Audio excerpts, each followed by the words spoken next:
خب من میخوام یه خاطره آشناییتون رو بچه‌ها بدونم، یعنی جریان آشناییتون چیه؟ بذار من بگم. سال 96 که ما پرستاری قبول شدیم، بعد من از همه دیرتر رسیدم.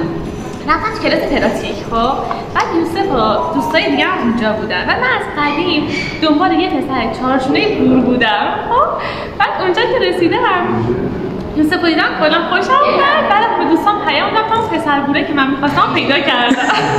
چه جالب. خب بعد یوسف من از همه دیرتر اومد. کائنات همینه. آره حدیث از همه دیرتر اومد. ما کلاس پراتیک بودیم. بعد ما همه وایستاده بودیم، حدیث وارد شد. بغل منم یکی از دوستانم که آقای دارابی تو مراسممون میاد. نمیشناختمش. گفتم ببین این کسیه که من قراره مخشو بزنم. یعنی همون روز اول، یعنی اصلا با هم صحبت نکرد، هر کی تو دل خودش گفته. آره.